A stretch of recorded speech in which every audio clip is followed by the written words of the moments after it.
یک نفس مثل شرار. پیر رومی خاک را اکسیر کرد، پیر رومی خاک را اکسیر کرد، از غبارم جلوہ تعمیر کرد. حضرت اقبال علیہ الرحمہ کے میں نے 3 اشعار پڑھے. حضرت علامہ اقبال رحمۃ اللہ علیہ آپ فرماتے ہیں باز برخوانم ز فیض پیر روم. میں تجھے پیر روم سے فیض حاصل کرنے کا قصہ سناتا ہوں. حضرت اقبال اپنا قصہ سنا رہے ہیں کہ مجھے مولانا روم سے فیض کیسے ملا. دفتر سربستہ اسرار علوم، فرمایا وہ اللہ کے علوم و معارف کا فرمایا بہت بڑا خزانہ تھے. حضرت مولانا روم کے بارے میں فرما رہے ہیں اور فرمایا جان او از شعلہ سرمایہ دار، من فروغ یک نفس مثل شرار. فرمایا حضرت مولانا روم ایمان اور عشق کی دولت سے مالا مال تھے، اور فرمایا انہوں نے اپنے ایمان اور عشق کا ایک چنگاری مجھے بھی عطا کر دی. پیری رومی خاک را اکسیر کرد. حضرت علامہ اقبال نے مولانا روم رحمۃ اللہ علیہ کے ساتھ اپنا معاملہ جوڑا تو مولانا روم رحمۃ اللہ کی تو محفل ہے، اقبال کا بھی ذکر ہے. سبحان اللہ. پتہ چلا کہ جو اللہ والوں کے ساتھ جڑتا ہے تو اس کی بھی بات نہ کرے. حضرت علامہ اقبال علیہ رحمہ فرماتے ہیں پیر رومی خاک را اکسیر کرد. فرمایا پیر رومی میرا جو مرشد ہے، حضرت مولانا روم کے بارے میں فرماتے ہیں میرا مرشد وہ مرشد ہے خاک را اکسیر کرد. فرمایا جس نے خاک کو بھی لوگوں کے لیے دوا بنا دیا، خاک کو بھی دوا بنا دیا. از غبارم جلوہ تعمیر کرد.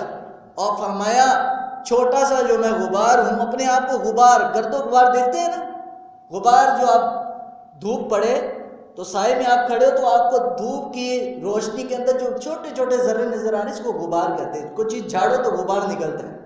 تو فرمایا از غبارم جلوہ تعمیر کرد. اور فرمایا میرے غبار کو لوگوں کے لیے جلوہ گاہ بنا دیا. میں غبار تھا لیکن لوگ میرا مکھڑا تکنے کے لیے آتے کہ یہ پیر رومی کا نام لینا اقبال کون ہے. حضرت علامہ اقبال علیہ رحمہ آگے فرماتے پیر رومی، پیر رومی مرشد روشن ضمیر. پیر رومی مرشد روشن ضمیر، کاروان عشق و مستی را امیر. فرمایا عشق و مستی کا جو کاروان ہے، جو لشکر ہے، عشق و مستی کی جو فوج ہے، فرمایا اس کا جو امیر ہے، اس کا جو قائد ہے، اس کو کاروان کو چلانے والا فرمایا وہ میرا پیر حضرت مولانا روم ہے. کاروان عشق و مستی را امیر، منزلش برتر زماہ و آفتاب، منزلش برتر زماہ و آفتاب، خیمہ را از کہکشاں سازد تناب. فرمایا پیر رومی کو اگر دیکھنا ہو، پیر رومی کی شان کو جاننا ہو، فرمایا زمین پر کھڑے ہو کر آسمان کے سورج کی روشنی کو دیکھ لو، 14ویں رات کے چاند کو دیکھ لو. جس طرح 14ویں رات کا چاند سارے ستارے اس کی روشنی میں مرجھا جاتے ہیں، فرمایا ایسی طرح میرا پیر رومی جو ہے ولایت اور روحانیت کے اعلیٰ مقام پر فائز ہے.